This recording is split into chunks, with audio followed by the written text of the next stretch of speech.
Hello, my name is Justin Jaslevicius. I'm a graduate student at the University of Oklahoma's Hydrology and Water Security program, and today I'm here to talk to you about a research paper about mapping flood severity in the United States, a paper conducted by these fine people right here. Now let's dive in. My name is Dr. Leo Spumoni. I'm going to be taking over for Justin for a second. Now, we have all heard of, or even worse, experienced flooding in some way or another. Whether it is through unfortunate personal experience, seeing these powerful natural disasters on the news, or experience them during a SimCity game at the wrong time, flash floods are a subset of floods. Flash floods are not flooding with lightning. They are a swift response to intense rainfall. This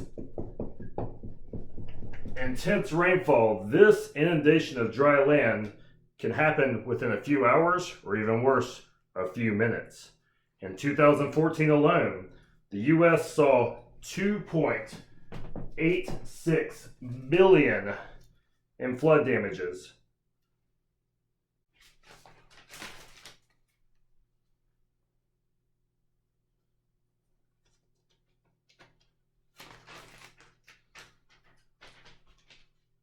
A study by Pilek and Dalton found that in the 20th century, flood costs have steadily risen over this time period. Another study by Ashley and Ashley, not a law firm, compiled a nationwide database of flood fatalities from 1959 to 2005. Most of them, unfortunately, were due to flash flooding. Now that we have our background, let's get more info on the research. And for that, we'll go out in the field with our ace reporter, Duke Wetbottom. Duke? Thanks, Leo. The study took data from a variety of sources, such as gauge measurements of stream flow by the USGS, flash flooding reports in the National Weather Service database, and public survey responses. The study used automated stream flow measurements from the USGS at instantaneous data intervals ranging from 5 to 60 minutes for 10,106 gauges.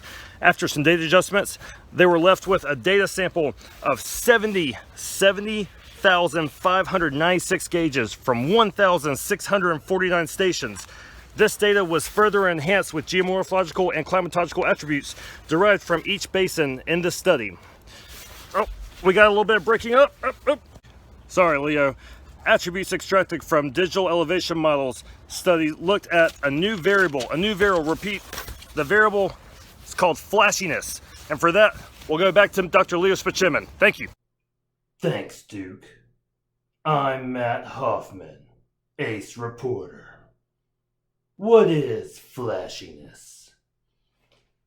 Several approaches have been attempted to identify and characterize flash floods. These include geomorphology-based, frequency-based, and flash flood guidance, among others. A new variable called flashiness is introduced in the paper as a measure of flood severity. Flashiness is defined by this formula. Wah, wah, wah. Although the math is absolutely fantastic, I know not everyone is into that. So, let's use pictures. Flashiness is defined as the difference between the peak discharge and action stage discharge. This is normalized by the flooding rise time, and the basin area as a whole. This flashiness metric gives the rate of rise of the hydrograph during flooding conditions, and hence captures both the magnitude and timing aspects, with higher values corresponding to more floods.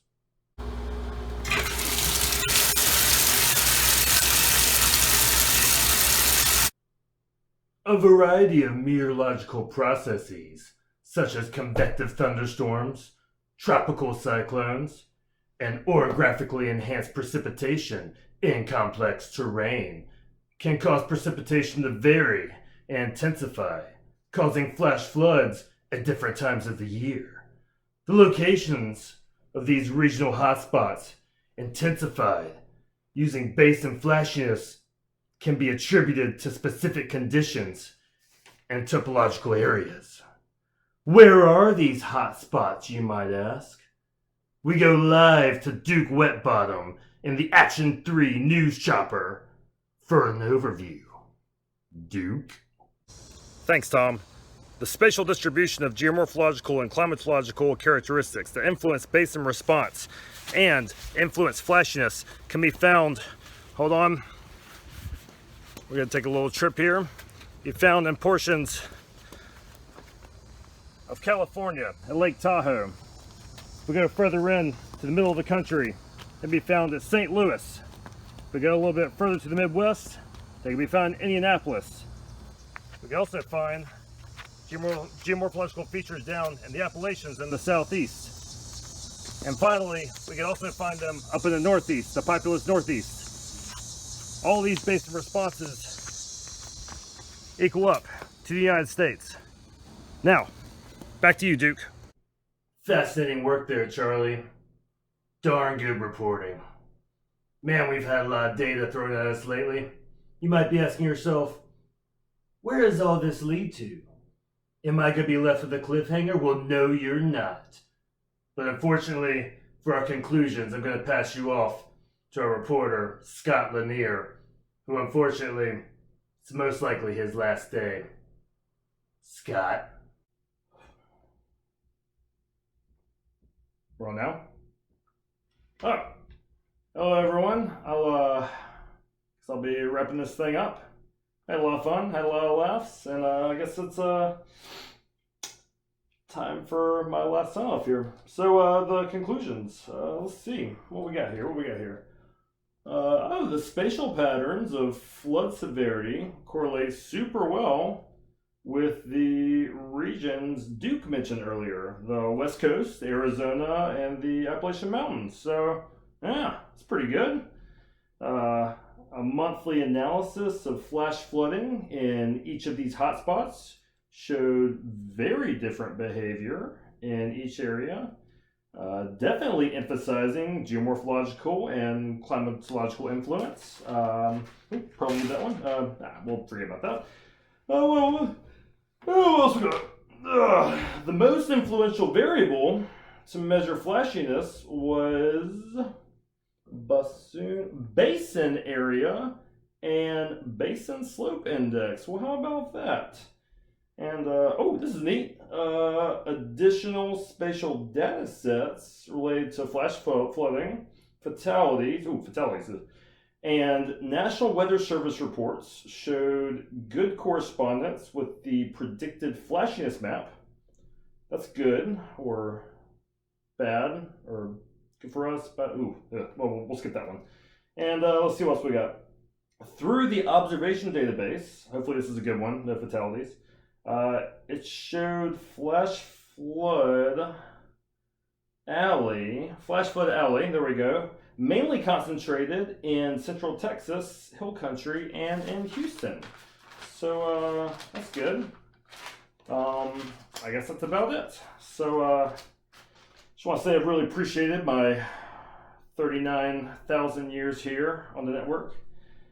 Really meant a lot to me, and I think it'd be appropriate to read a poem by Edward James Olmos. It was the dead...